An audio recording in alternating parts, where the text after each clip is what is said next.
네, 지난주일이 부활주일이었습니다. 우리는 지금 모두가 부활하신 주님을 믿고 있습니다. 그래서 부활주일에만 부활하신 믿는 게 아니고 늘 부활하신 주님을 생각하며 만나야 합니다. 특별히 그런데 우리 주님이 부활하신 후에 제자들에게 원하시는 게 무엇이었을까? 승천하시기 41일 동안에 그동안 뭘 가르치려 원했고 어떤 거를 그들이 깨닫기를 원했을까라는 이 생각을 좀 하게 됐습니다. 그래서 여러분, 부활하신 주님의 행적을 찾다 보니까 먼저 부활하신 주님은 그 안식 후 첫날, 즉 주일에 이른 아침에 무덤 앞에 있던 그 여인 막달라 마리아에게 나타나셨습니다. 이 막달라 마리아는 그 어머니 막달라 마리아가 아닙니다. 예전에 그 가늠하였던 그 여인, 그래도 주님이 용서하셨고 돌을 이렇게 던지지 말라고 했던 그 여인입니다. 그 여인은 주님의 죽으심을 슬퍼하였고 주님의 무덤 앞에서 있었는데 가장 먼저 보게 됐죠. 이 여인은 정말 주님을 사랑했습니다. 그렇죠? 그리고 여인들에게 또 나타났다고 돼 있어요. 마가복음 16장 5절에 보게 되면 여인들에게도 나타났고 마태복음 28장에도 나타나는데요. 흰옷 입은 청년이 나타납니다. 이 흰옷 입은 청년은 예수님이 아닙니다. 마태복음 28장에 보면 천사라 하더라 이렇게 되어 있습니다. 우리 천사라도 보면 좋을 텐데, 그렇죠? 천사는 볼 수 있을 거예요, 언젠가는.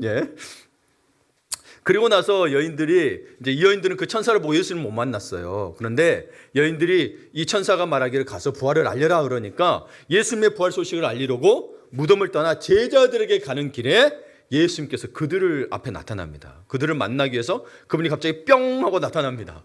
어떻게 나타났다는 장면은 없는데 갑작스럽게 나타난 건 맞아요. 길 가다가 옆에서 만난 게 아니라 나타나셨어요. 만나셨어요. 그러면서 여러분 묻습니다. 주님이 먼저 묻기를 뭐냐? 평안하냐? 나중에 이것도 무슨가 있는지 찾아보면 좋겠으나 여러분, 주님이 샬롬 물었다는 거죠. 평안하냐? 주님은 나타나서 평안하냐고 묻습니다. 왜냐하면 지금 마음에 슬픔이 있는데 평안하냐고 묻습니다. 그 말은 뭐예요? 나 부활했다는 거. 내가 부활함을 믿었냐는 거죠, 사실은. 그렇죠? 그리고 묻고는 제자들에게 전하라고 말합니다. 뭐라고 전하냐면 갈릴리로 가라라고 제자들에게 전해달라고 또 뿅 사라지십니다. 여러분, 이 사건을 보게 되면 예수님은 지금 그 시간적 이런 것은 육체가 있다 보니 시간적은 아니나 공간을 초월해 계십니다. 그 전하라고 하시고 그날 저녁 때쯤에 엠마로 가던 두 제자에게 나타나십니다. 그래서 엠마의 주에 나타나서 말씀으로 또 가르치시죠. 그리고 저녁 때쯤이라 했잖아요. 그리고 저녁에 다시 마가다락방에 있던 도마 외에 열 제자에게 나타나셨습니다. 왜 열 제자죠? 도마는 엠마로 가고 있다가 이제 돌아오는 길이고 예수를 만나고 그다음 뭐요? 가룟 유다가 빠져 있으니까. 그러고 나서 일주일 후에 마가다락방에서 11제자, 이때는 가룟 유다가 없는 거예요. 11제자가 있는 곳에 나타나 의심 많은 도마에게 부활을 증거하셨죠. 그러니까 만져보고 믿는 거라 그랬거든요. 그랬더니 주님 나타났더니 만져보지 않고 그 자리에서 믿습니다. 예수님이 이야기하죠. 너는 보고로 믿느냐? 보지 않고 믿는 자가 복되도다. 이 장면입니다. 보지 않고 믿는 자가 복되도다. 여러분, 대체로 주님의 제자들에게 나타나시는 보게 되면 자신의 부활을 알리시는, 다시 살아나셨다는, 믿지 못하고 있는 제자들, 두려워하고 있는 제자들에게 부활했다는 행적을 보이고 계십니다. 그런데 저는 이제 그런 부분보다 우리는 믿잖아요. 부활을 경험했잖아요. 정말 주님이 그런 부활하신 후에 제자들에게 원하시는 게 무엇이었을까라고 첫 번째적으로 보는 게 오늘 본문입니다. 이 본문에 보게 되면 어느 날 새벽입니다. 며칠이, 그러니까 마가다락방에서 나타나고 그 다음에 며칠이 지난지는 잘 모르겠어요. 날짜 수가 나와 있지는 않아요. 어느 날 새벽. 그러나 주님이 말했잖아요. 갈릴리로 가라고 했었잖아요. 그래서 가 있는 상태에서 갑작스럽게 나타나신 건데 예수님은 예정도 없이 나타나셨던 거예요. 그리고 나타나서 뭐 했냐면 사랑하는 제자들을 위해 아침을 준비하셨습니다. 아침을 준비하셨고 다른 날처럼 금방 사라지는 것이 아니라 제자들과 함께 있었어요. 그게 21장 2절에 보게 되면 7명의 제자들과 함께 있었어요. 그래서 한 사람, 그 중에 7 중에 한 사람 베드로에게 질문하시며 대화를 하신 거예요. 근데 여러분, 이 7 중에 한 사람 베드로에게 질문했던 것도 참 의미 있습니다. 그래서 이 베드로에게 질문을 한 배경을 보게 되면 이 오늘 15절부터 보게 되면 이 질문을 보기 전에 주님은 한 장치를 하십니다. 베드로에 대한 거예요. 베드로에 대한 거예요. 뭐냐면 9절에 보게 되면 최근에 베드로가 최근에 했던 일 중에 하나를 상기시키면서 마치 영화의 소품처럼 눈에 띕니다. 여러분, 영화를 찍을 때 감독이 다 했지만 소품들 다 이렇게 의미 없이 배치하지는 않아요. 다 의미가 있습니다. 예. 특별히 좀 또 세심한 감독들은 그렇죠. 예. 그러면 여러분 이 구절에서 마치 영화의 소품처럼 눈에 확 뜨는 게 뭔가요? 6제 올라보니 뭐가 있는데? 숯불이 있는데. 이 숯불은 사도 베드로가요. 참 보게 되면 참 그렇습니다. 저기 멀리서 배에서도 주님이다 그러고 뭐요? 멀리서 뭐가 보일까요? 숯불이 보이잖아요. 그 옆에 보이는 게 주님이다는 거. 그러면서 이 성격 급한 베드로는 뛰어내려서 들어왔어요. 네. 그런데 왔어요. 왔어도 좀 머뭇거립니다. 먼저 왔으면 먼저 만나야 되잖아요. 나중에 주님이 부르니까 제자들은 많은데 주님 부르니까 베드로가 오게 되는데 사실 여러분 베드로가 바닷가에서 주님을 만났을 때 처음 보게 된 것은 사실 뭐였겠어요? 숯불입니다. 숯불입니다. 이 장치가 굉장히 중요한데요. 요한복음은 이 숯불이라는 단어가 요한복음에 딱 두 군데 나옵니다. 여기와 요한복음 18장 18절에 보게 되면 그때가 추운 고로 종과 아랫사람들이 불을 피우고 서서 쬐니 베드로도 함께 서서 쬐더라. 제가 특세 기간 동안에 금요일에 요한복음 18장과 19장을 두고 이야기했었죠. 그때 여기에 등장하죠. 베드로가 여러분 뭐예요? 숯불 옆에 있는 종. 추워서 갔어요. 거기에 불을 쬐며 여기에 18절 불이 되어 있지만 이 같은 단어입니다. 헬라어로 안드라키아라는 단어는 숯불이라는 단어입니다. 불로 되어 있어서 여러분이 그냥 뭐 종이로 때웠나 그게 아니고 숯불을 말합니다. 예. 그럼 여러분이 베드로라면 이 바닷가에서 숯불을 보며 여러분이 뭐가 떠올랐겠어요? 네. 요한복음 18장에서 무슨 사건이 있었어요? 예수님을 부인했던 사건이에요. 자신의 스승을 부인했던 그곳이 숯불을 보는 순간 내가 저기 있었는데 겹쳐 보이는 거죠. 여러분 이거는 예수님이 뭐라고 하신 게 아니고 참 예수님이 어마어마하신 분인 걸 봐요. 느낀 게 뭐냐면 그 성경 해석자들은 이렇게 표현합니다. 예수님의 무언의 설교. 말 한마디 안 했는데 베드로의 마음을 탕 때리는 설교라는 거죠. 예. 더할 수 없는 힘이 있는 설교. 예. 그렇게 주님은 바로 그곳 숯불 옆에서 제자들과 식사를 하셨고 부활하신 예수님은 이 베드로나 그들의 잘못에서 아무 관련도 지적도 하지 않으셨으며 식사가 끝나자 숯불 옆에서 모든 제자와가 아니라 베드로와 대화를 하기 시작하셨습니다. 오늘 본문이 그렇습니다. 그럼 여러분 이 본문을 넘어가기 전에 이 앞에 배경 있는 배경 당신의 인생에서 여러분의 인생에서 각자의 인생에서 예수님을 만나기에 물론 회개했어요 베드로도. 그러나 예수님을 또 만나면 내가 수치스럽고 부끄러운 그것을 떠올리게 하는 숯불이 있습니까 혹시? 말 못할 있겠죠. 뭔가 나는 숯불이 아니라 베드로는 숯불이지만 나는 뭔가 있어요 여러분. 어디를 지나가다 저기를 보면 내가 주님 앞에 부끄러운 게 있을 수 있고 뭔가 음식을 보면 그럴 수도 있고 사람을 보면 그럴 수도 있다라는 거죠. 예.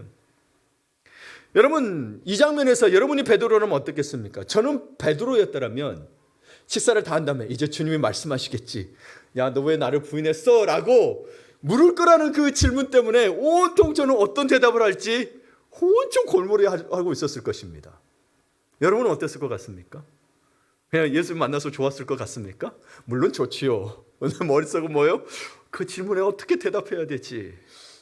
그런데 예수님의 질문이요. 저는 이 장면에서 제가 베드로가 됐다고 생각하고 보면 예수님의 질문이 너무나도 전혀 예상치 못한 질문입니다. 뭐라고 질문해요? 네가 이 사람들보다 나를 더 사랑하느냐? 요한의 아들 시몬아, 내가 이 사람들보다 나를 더 사랑하느냐?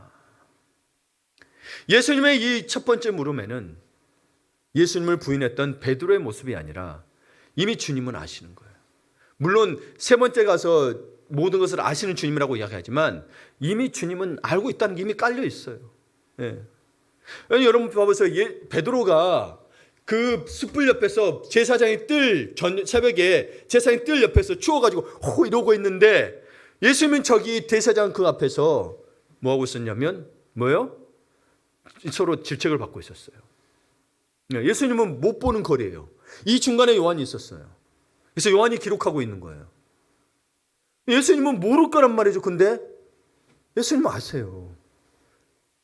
베드로는 또 그걸 알고 있었어요.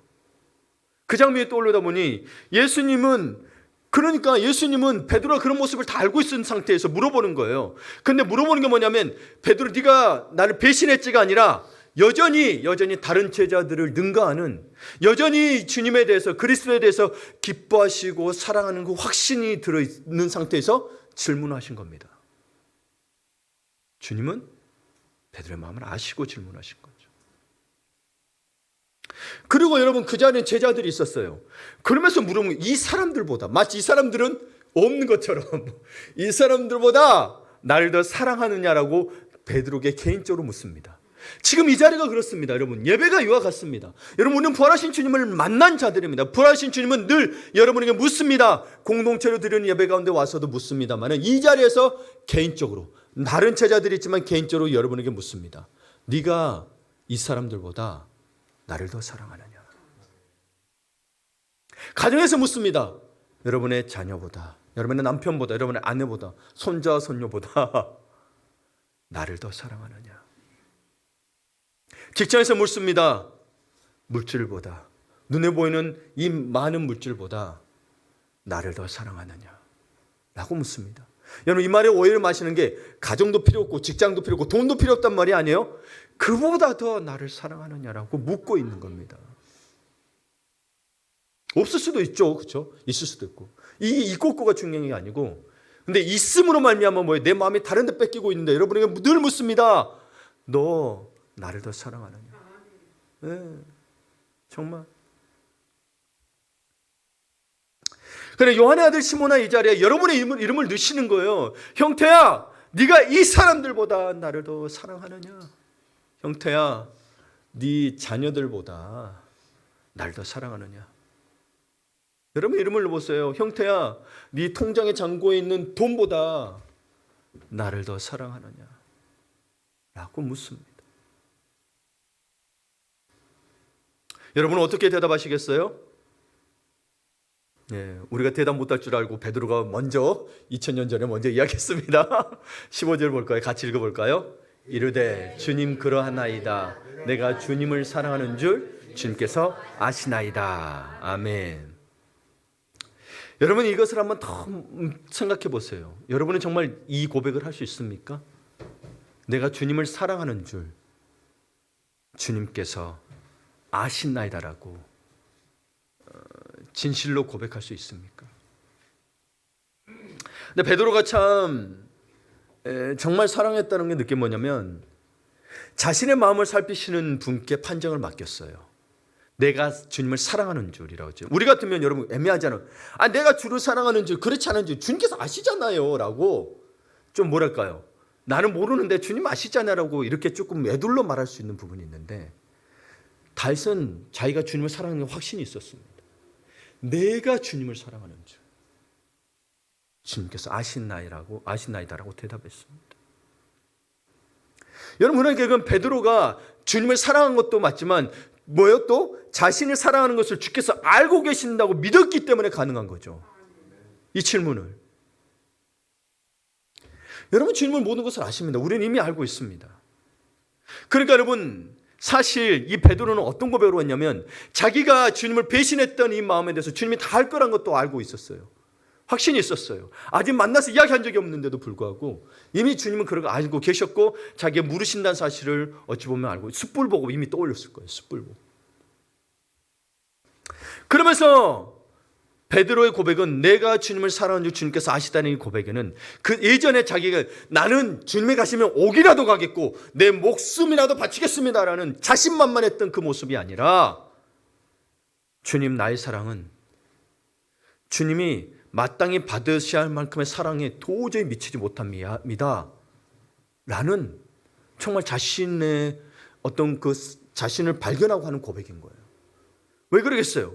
저는 주님을 변절했음에도 불구하고, 그러니 저는 여전히 연약하고 부족한데도 불구하고 내가 당신을 사랑하고 있음을 주님이 아신다라는 거예요. 여러분, 이 고백을 누구에게 할 수 있을까요? 우리는 부부간이라도, 아이고 여전히 내 말도 안 듣고 말이야, 내가 말도 하지도 않잖아, 그리고 사랑한다는 게 맞아? 라고 말하지만 주님은 그게 아닙니다.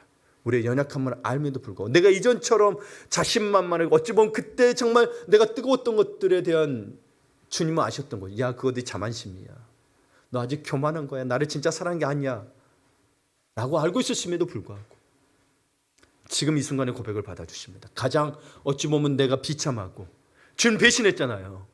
그 상태에서 이 고백을 받아주신다는 거예요. 우리는 여러분 봐보세요. 누구든 여러분 실패가 아니라 작은 실수만 해도 왜 그렇게 했어라고 그럽니다. 그러나 여러분 베드로는 진짜 실패한 거거든요. 어찌 보면 회개하지 않았으면 실패. 그때 여러분 예수님을 배신했을 때 자기의 모든 믿음을 여러분 부인한 거잖아요. 실패한 거죠. 그렇죠? 실패한 거예요. 그런데 주님 실패라고 말하지 않아요. 주님 물어요. 너 실패가 아니고 야 네가 정말 나를 사랑하냐고 말했잖아요. 저는 그 실패에 대한 변명을 생각하고 있었는데 주님 물은 게 뭐예요? 나를 더 사랑하느냐고 묻고 있단 말이에요. 그러니까 주님은 결국 이 질문을 하는 이유가 뭐냐? 이 베드로의 고백에 생각지도 못한 말씀을 합니다. 15절을 보게 되면 뭐예요? 이르시되 내 어린 양을 먹이라 하시고. 아니 야 그래 그럼 나 네 말 믿어. 야 사랑하는구나. 야, 우리 앞으로 또 잘해보고 너 이제 잘 믿어? 이러야겠죠. 근데 그게 아니고 갑자기 내 어린 양을 먹이라고 하십니다. 이게 얼마나 놀라운 은혜인가 아셔야 됩니다. 예, 베드로가 회복되는 것을 이야기하고 담고 있어요. 사실은. 근데 이 말을 좀 보셔야 돼요. 베드로는 온전히 주님의 전지하심, 모든 것을 알고 계심에 그것을 믿고 주님은 그 베드로를 받아들였어요. 그렇죠? 자신을 믿고 고백하는 거 받아들였고 그리고 나서 하면서 뭐냐? 아 그래 알았다. 그래 내가 용서해 줄게. 그게 아니라 주님의 복된 사명을 맡기십니다. 복된 그 자리에서 복된 힘을 맡기신 거예요. 주님은 곧 세상을 떠나 하늘로 올라가셔야 됩니다. 그래서 그는 그의 백성에 대한 사역을 제자들에게 맡기기를 원하셨던 거예요. 여러분 지금도 우리에게 맡기고 계세요. 주님은 이미 올라가셨어요. 그리고 우리가 양을 맡겼다는 사실입니다. 여기서 여러분 내 어린 양을 먹이라 이걸 좀 기억하셔야 되는 게 뭐냐면 여러분 이 어린 양을 먹이라 하면서 사명을 주시는 거잖아요. 예수님이 베드로를 처음 불렀을 때도 사명을 부르면서 사명감을 심어주시면서 소명의식을 가지고 부르면서 뭐라고 이야기하냐면 내가 너를 사람을 낚는 어부가 되게 하리라. 고기 잡는 비유로 말씀하셨는데 주님 말씀하셔서 이전에 그게 바뀌었어요. 양 치는 것으로 바뀌었습니다. 여전히 고기 잡는 어부로 해줄게라고 해야 되는데 왜냐하면 지금 고기 잡고 있다가 나왔거든요. 그렇죠? 근데 그게 아니에요. 양 치는 것으로 바뀌었습니다. 여러분 이 성경 해석자들은 이렇게 합니다. 고기 잡는 비유는 복음 전도자를 암시하고 양 치는 비유는 목사와 교사, 이 가르치고 돌보는 것을 암시한다라고 이야기합니다. 그러면 이 말은 뭔 말이냐? 구원받은 사람들 그리고 구원받은 사람들 다 보살핌을 필요로 한다는 거죠. 즉 돌보아지고 먹여지고 지켜줘야 한다는 겁니다. 그래서 주님께서 베드로에게 이음하신 것은 양이 아니라 어린 양이었습니다. 예수님은 어린 양 그분을 이야기한 게 아니고 이 어린 양은 뭐 하는 거예요? 그 양은 연약하고 미약한 무리들을 말합니다. 그리고 이들이 바로 우리에게 맡겨진 자들이라고 이 어린 양이 우리에게 맡겨진 자들이라는 거라고 말씀하십니다. 그러니까 부활하신 주님께서 그들을 내 어린 양이라고 부르셨음에 주목해야 합니다. 주님의 어린 양이에요. 여러분 지난주 말씀의 제목이 부활을 경험했다면 위의 것에 마음을 두라고 했습니다. 위의 것에 마음을 두는 게 뭐예요? 예수님이 있는 곳에 마음을 두어야 한다. 예수님께 초점을 맞추어야 한다. 하나님의 보좌 곧 하나님의 통치에 따라 살아가야 된다라고 이야기했습니다. 자, 주님이 우리에게 초점을 맞추고 계십니다. 이미 우리에게 위의 것에 마음을 두는 방법을 말씀해 주고 계세요. 뭐예요? 어린 양을 먹이는 것이 여러분이 위에 마음 것을 두는 겁니다. 나만 잘 믿으면 되는 게 아니고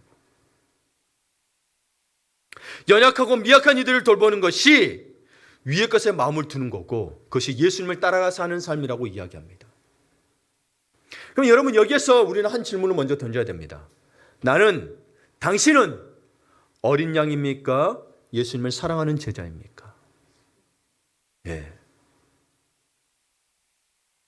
예수님을 사랑하는 자는 그럼 뭐 해야 돼요? 어린 양을 돌봐야 되죠.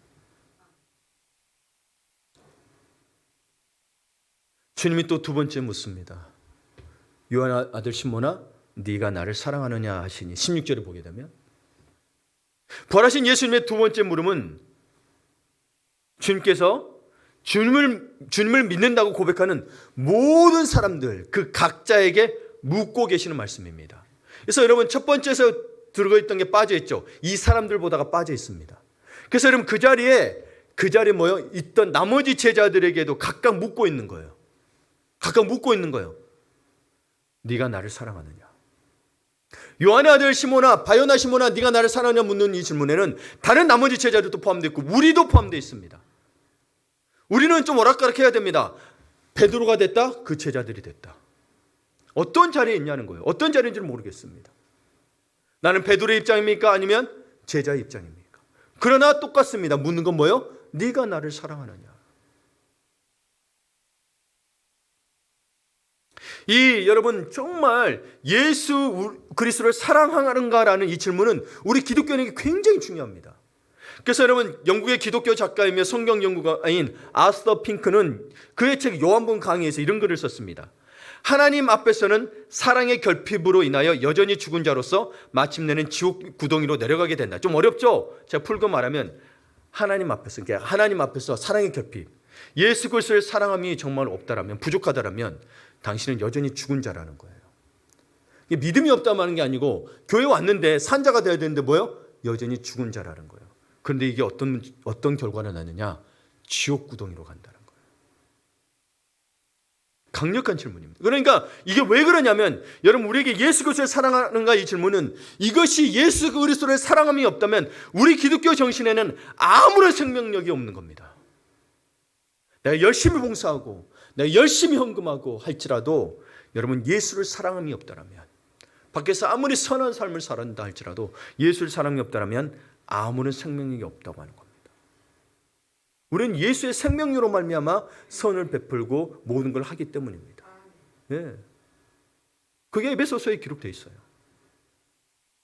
디모데서에도 기록되어 있고, 그렇죠? 하나님의 말씀으로 말미암아 여러분은 선한 일을 할 수 있게 말씀으로 너희를 온전하게 하여 선한 일을 하게 한다고 되어 있거든요. 이건 놓지 마. 여러분이 선한 일을 하는 게 아닙니다. 말씀이 이끕니다. 근데 말씀이 빠지고 내가 착한 일 했다.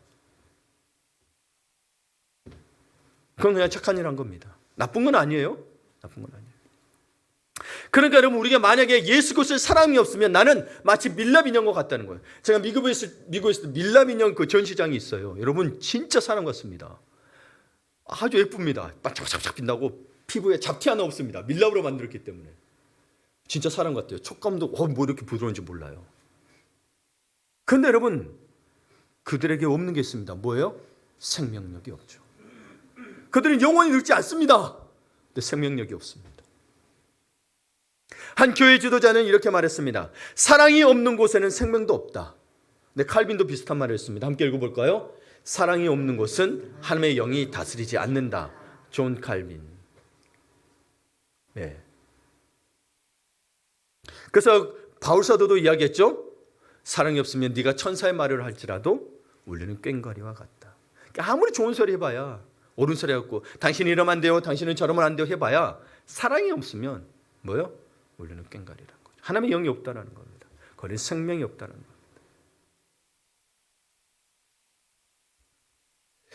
그래서 어제 여러분 성막 다녀오셨지만 진짜 그 유대인들은 그래서 이 사람과 사이가 안 좋으면 이 사람하고 관계로 회개하고 와서 제물을 드렸습니다. 진짜로. 구약에 우리 교학교 교수님도 이스라엘에서 히브리 대학 다니면 10년 정도 있다 오셨는데 실제로 유대인들은 진짜로 그렇게 한대요. 그게 사실로 있는 말씀인 거예요. 우리는 그는 뭐예요? 말로만 회개하고 끝이죠. 말로만 회개했으면 그 다음에 마음이라도 바뀌어야 되는데 안 바뀌잖아요. 그래서 직접적으로 해결하지 않으면 바뀌지가 않습니다. 여러분 이 문제 해결하지 않으면 주님과의 관계가 친밀하지 못합니다. 그래서 여러분 성경의 표현이 보게 되면 우리가 물론 예수 그리스도의 문을 통과해야 그 성막에 들어갈 수 있는데 성경에 이런 표현이 있습니다. 너는 뜰만 받고 왔다고. 그러니까 여러분 들어가는 거는 물론 예수 그리스도를 통과해 왔는데 이 물리적인 그 성막이잖아요. 그 들어갈 수 있겠죠. 유대인이라면 다. 그러나 지성소까지 주님을 만나는 곳이 어디라 그랬어요? 지성소라 그랬죠. 뜰만 받고 나오는 자들이 수두룩하다는 겁니다. 이런 문제들이 그러니 번제단을 거쳐서 내가 내 죄를 회개했지만 회개로만 끝난 자들이 너무너무 많다는 거예요. 회개는 뭐예요? 직접 또 가서 관계를 개선해야 됩니다. 그래서 오늘 일부에 한 분이 이런 헌금을 했어요. 내가 누군가의 돈을 더 이렇게 더 한 것 같아서 회개하는 마음으로 바칩니다라고 돼 있어요. 그렇죠? 성령 보게 되면 누군가에게 물질적 피해를 줬을 때 아이고 내가 잘못했습니다라고 끝나는 게 아니라 기독교인들은 어떻게 해야 돼요? 내가 꼭 보상을 해야 됩니다. 구약에서는 20%를 더 붙여서 보상했다고 되어 있습니다. 여하튼 여러분 우리가 20%까지 아니라도 직접적으로 보상을 해야 되는 거죠. 내가 아르바이트해서라도. 우리는 다 입으로만. 예. 그래서 여러분 예전에 밀양이라는 영화는 꼭 봐보세요. 전도인이 나오는 건데 기독교인들이 굉장히 센세이션한 영화였습니다. 네, 한번 봐보세요. 여러분이 그래서 고민해 보세요. 그 영화 보면 굉장히 고민 많이 하게 됩니다. 네, 굉장히 많이 하게 됩니다. 자, 이렇게 주님이 물으셨을 때 뭐요? 베드로가 대답합니다. 16절에 이르되 주님 그러하나이다. 내가 주님을 사랑하는 줄 주님께서 아시나이다. 여러분 주님이 계속 사랑한 말을 물었을 때 주님의 사랑함이 굉장히 중요하다. 내가 예수 그리스도를 사랑하는가라는 이 질문을 계속 던지셔야 됩니다.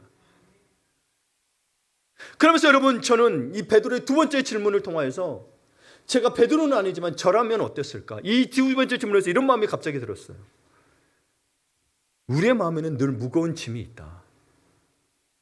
수고하고 무거운 짐진들아 다 내게로 오려는데 내가 주님 앞에 다 나가지 못한 것도 주님을 더 사랑하지 못함이 때문이 아닐까? 우리 또한 우리의 마음은 자주 근심으로 답답해합니다. 여러분 여기 다 앉아있는 분들 근심이 없는 분 오실 거예요? 이 애들까지도?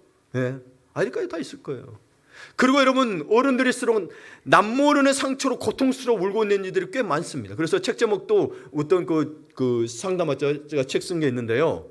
내 마음속에 울고 있는 내가 있어요 라고 한 책도 있어요. 그 책 읽어보면 굉장히 공감이 됩니다. 네, 여러분 그래서 내 마음에 너무 다 터놓고 싶은 사람을 만났어도 여러분의 상처와 아픔을 다 터놓을 수 있던가? 이게 표현이 다 되던가요? 안 됩니다. 그냥 눈물로밖에 말할 수밖에 없는, 그냥 눈물 흘릴 수밖에 없는. 베드로도 그러지 않았을까? 주님을 배신했을 때 정말 마음이 억장이 무너지고 또 봤을 때 얼마나 그랬을까? 자신이 정말 그렇게 장담했었는데. 네.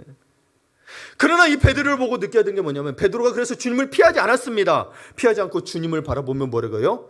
주님 그래도 나는 주님을 사랑합니다라고 고백해야 합니다.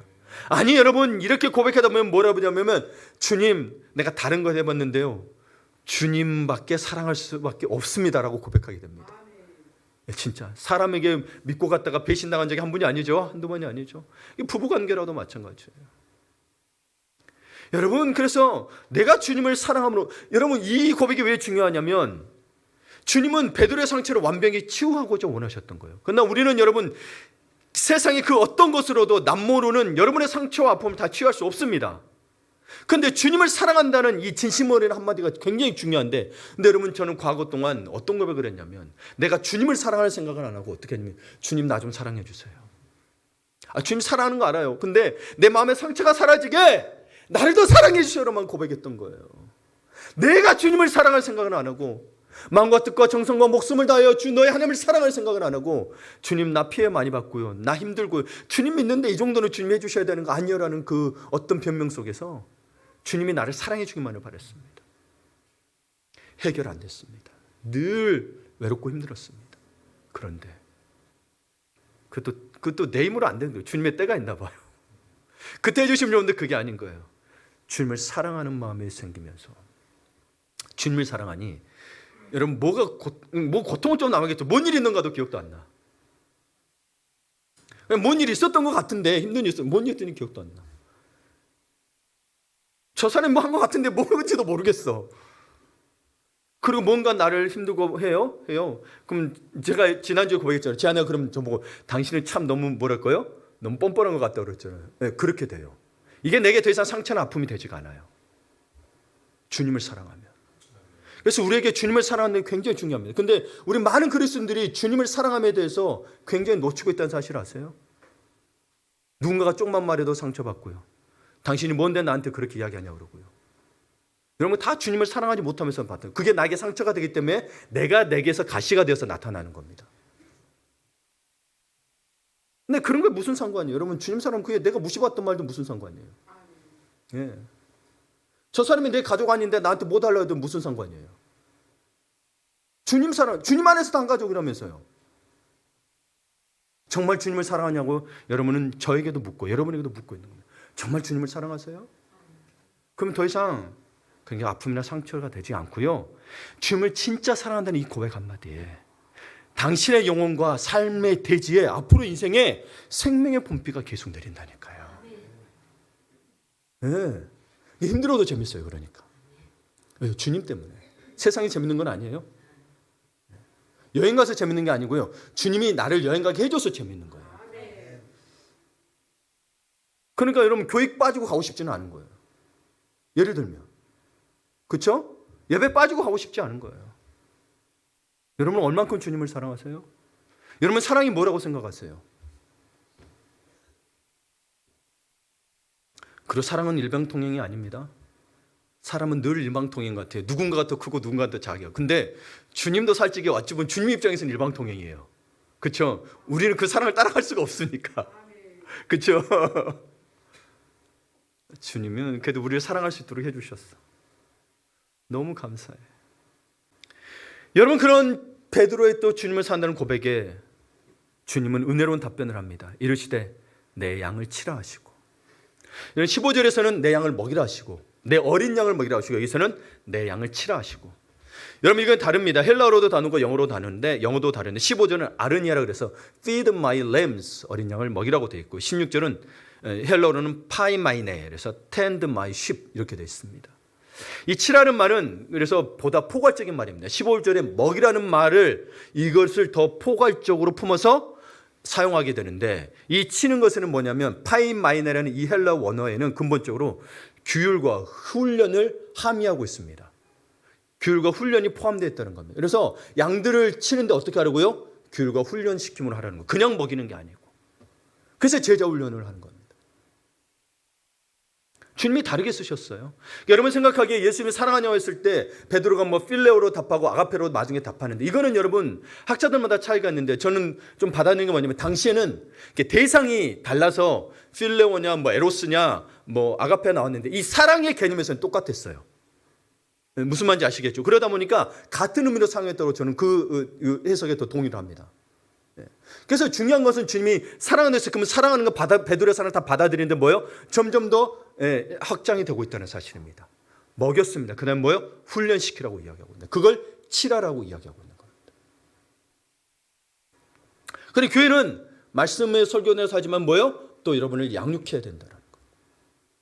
훈련을 시켜야 되는 거예요. 생활 과제도 내주고 이렇게 오십시오. 때로는 우리 이렇게 기도합시다. 라고 이야기하고. 때로는 금식이 필요하면 같이 기도하고 때로는 철학 기도도 하고 우리 매주 모여서 말씀을 배워 갑시다라고 이야기합니다. 여러분 이거는 여러분 보세요. 주님이 이야기하면서 주님이 또다시 말씀하시는 게 너의 양이 아니라 나의 양이라고 말씀하세요. 주님의 양이기 때문에 내가 하고 싶은 대로 하는 게 아니에요. 네. 그리고 또 뭐예요? 여러분이나 저도 만약에 이제 물론 지도자로서 있지만 여러분 주님이 보시기에 여러분이 저의 양이 아니라 누구의 양이에요? 주님의 양이라는 사실입니다. 다만 저에게 그 역할을 대리적으로 위임하셨다는 사실인 겁니다. 저는 돌봐야 될 청지기로서 돌봐야 될 책임이 있는 거죠. 그러나 누구의 양이다? 네, 주님의 양. 여러분은 주님의 양입니다. 그러나 주님이 저에게 위임을 주셨으니 저의 말에게 이렇게 따라오라라고 말씀하고 있는 겁니다. 그래서 여러분은 그래서 저의 말을 듣지만 목사들은 겸손하니 뭐요? 나의 양이라고 하면 안 됩니다. 목사들 늘 당신의 양입니다라고 고백해야 됩니다. 만약 자신들의 양이 되고 자신을 그게 되면 자기 추종자들이 되게 되면서 뭐요? 교주가 되는 거죠, 그렇죠? 추종자가 되는 거예요. 추종자가. 여러분은 추종자가 아닙니다. 주님의 양입니다. 목사 추종자가 아니에요. 여러분 과거 여러분이 생각했던 너무 좋아했던 목사님들도 추종자로 모시면 안 됩니다.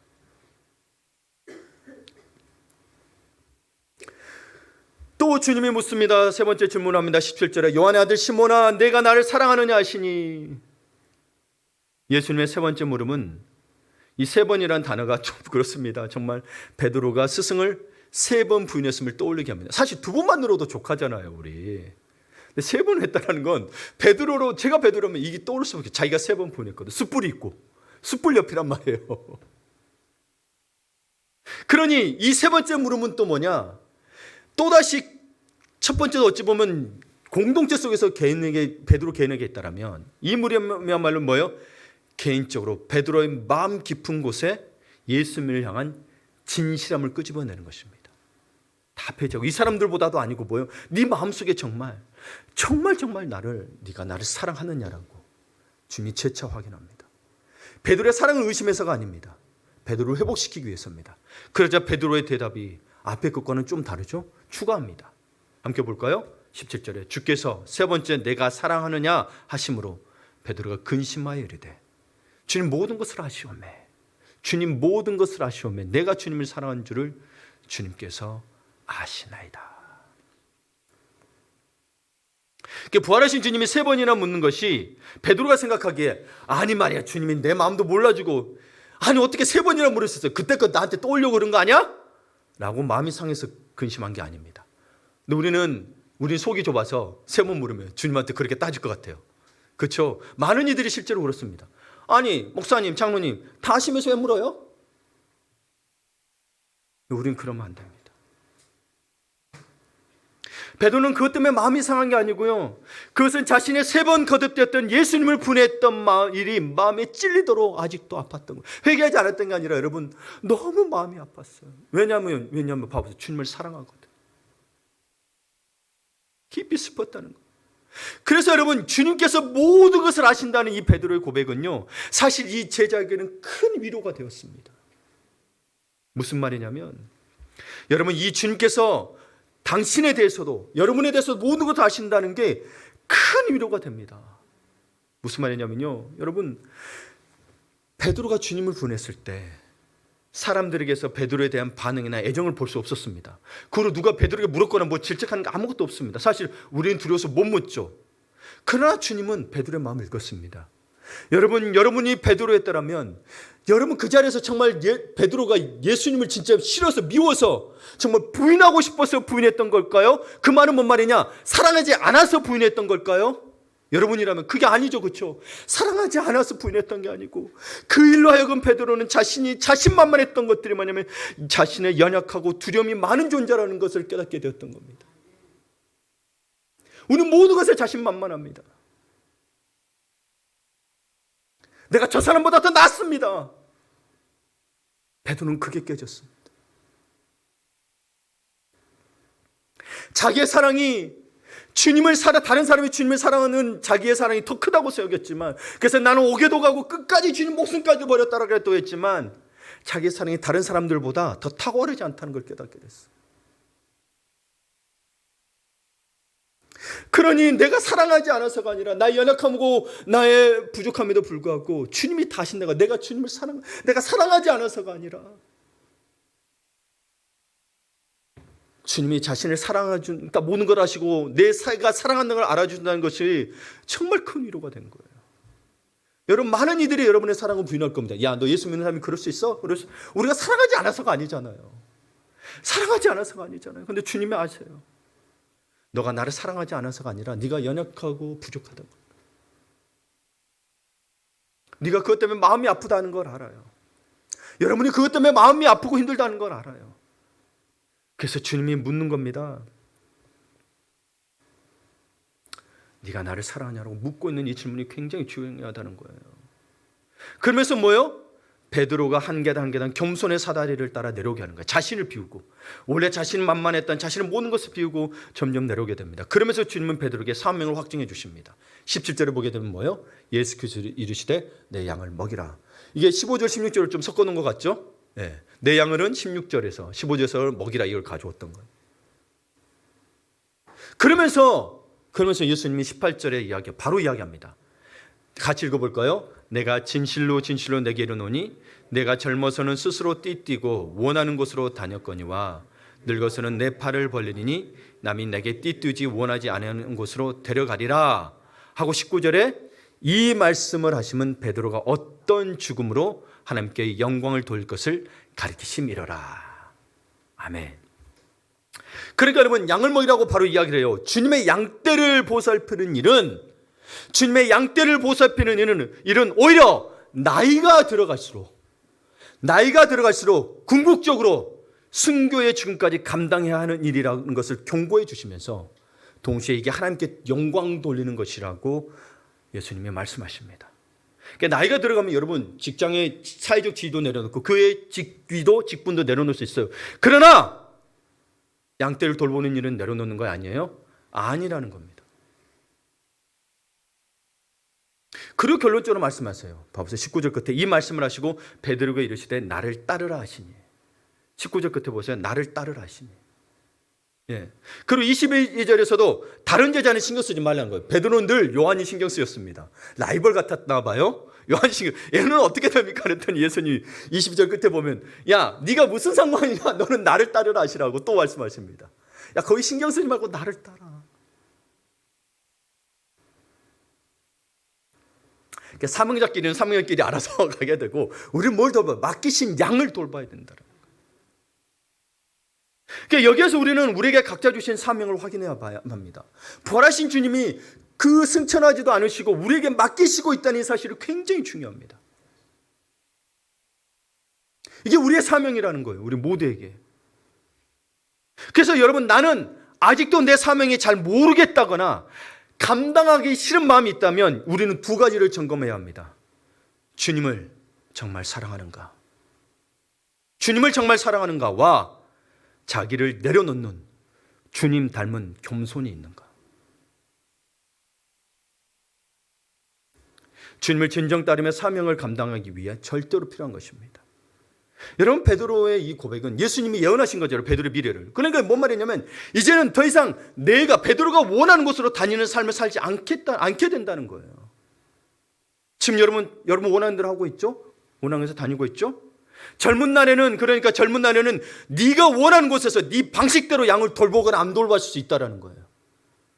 또 네가 원하는 사람들에게 복음을 전하고 싶었는지 모르겠고 네가 원하는 사람들과 함께 동행하고 싶었는지 모르겠지만 그러나 주님께서는 이제 네가 원하는 것이 아니라 내가 원하는 곳에 세울 것인데 그때 너는 두 팔을 벌리게 되고 너는 주님 아래 주님이 원하는 곳으로 띠를 띄우고 갈 것이다라고 이야기해요. 여러분 마지막 주님이 이끌어 가시는 곳이 어디라고요? 두 팔을 벌려 하는 곳. 어디예요? 어디에 두 팔을 벌리고 있죠? 십자가를 진단 말이에요. 여러분 가고 싶지 않은 길이었지만 주님이 영광을 받으시는 길이므로 십자가를 마다하지 않고 그는 거꾸로 매달려 실제로 죽었습니다. 여러분은 교회에서 여러분이 하고 싶은 대로 할 수 있겠죠. 근데 교회에 여러분 말씀하셨지만 목자에게 리더들에게 주님이 위임하셨습니다. 그럼 위임받은 자들은 누구를 따라가고 있는 거예요? 주님을 따라가고 있습니다. 여러분에게도 묻겠습니다. 여러분이 원하는 대로 다니고 있습니까? 아니면 이제 주님이 원하시는 곳에 세워지고 있습니까? 그러니까 여러분의 마음의 결정대로, 여러분의 감정대로, 여러분의 생각대로 교회의 질서를 따라가는 게 아니고요.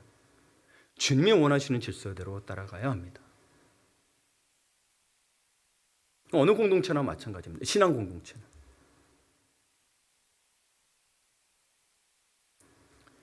마지막으로 우리가 분명히 기억해야 할 것이 또 한 가지 있습니다. 교육자만 양을 돌보는 책임을 지는 것이 아닙니다. 리더들만 돌보는 것이 양을 돌보는 게 아니고요. 그리고 책임지는 게 아니고요. 여러분 우리가 양을 돌보고 먹이고 치라고 했을 때는 아까 말했지만 두 번째는 치라는 게 훈련이 들어있다 그랬죠. 그거는 책임까지 지는 겁니다. 훈련을 시킨다는 거. 왜요? 내가 훈련을 시킨 거기 때문에. 네. 그래서 교회 안에는 작은 목자들이 있습니다. 이렇게 제자 훈련반만이 아니라 어린 생명들을 돌보는 하심키즈 교사들로부터 시작해서 교인들을 말씀과 기도로 섬기는 목장 리더들, 아직도 예수님을 믿지 않고 버티는 사람들에게 복음을 들고 찾아가는 전도자들, 때로는 무례하고 교만한 영혼을 사랑으로 감싸며 기다리는 겸손한 하나님의 자녀들, 한 영혼이라도 하나님의 사랑을 느끼도록 보이지 않는 곳에서 여러 모습으로 섬기는 이들 모두가 다 작은 목자들입니다. 장자들의 주님의 양을 맡기셨기에 이들이 너무 작은 목자들이 중요한 거예요. 네. 그래 주님께서는 신정하지 않을 수 없었습니다. 이 양을 아무에게나 맡길 수 있었겠습니까? 아니죠. 그 양 때문에 지금 생명을 버렸는데 십자가를 지셨는데 결코 그럴 수 없습니다. 그러므로 예수님은 아주 중요한 조건 하나를 제시하셨습니다. 구원과 관련 있는 게 아니고 뭐예요? 우리에게 부활을 경험한 이들에게 조건을 제시하셨습니다. 그것은 뭐냐? 네가 나를 더 사랑하느냐?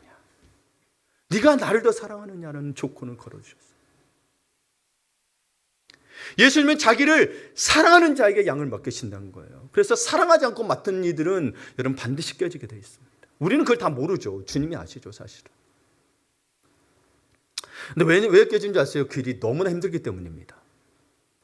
그럼 길면 3년 하다가 그만두기 태반입니다. 5년, 10년, 20년씩 하신 분들은 정말 대단한 겁니다. 그래서 아시겠지만 원로 목사님의 기준이 뭐예요? 20년 그 목회를 20년 하게 되면 원로 목사를 주게 되는 겁니다. 그래서 우리 성막 가셨던 분도 아시죠? 그래서 목사님이 그냥 충성하라고 그랬나요? 뭐라 그랬어요? 죽도록 충성하라고 그랬죠. 죽도록 충성해야 계시록 2장이 뭐예요? 멸류관을 받으려고 돼 있어요. 그냥 충성이 아니라 죽도록. 근데 우리는 뭐예요? 대충 충성하고 있죠? 우리 교회는 그런지는 않은 것 같아요. 근데 스스로 점검해 보라는 거예요. 여러분, 어떤 사람은 달란트가 각자가 주어진 거 아시죠?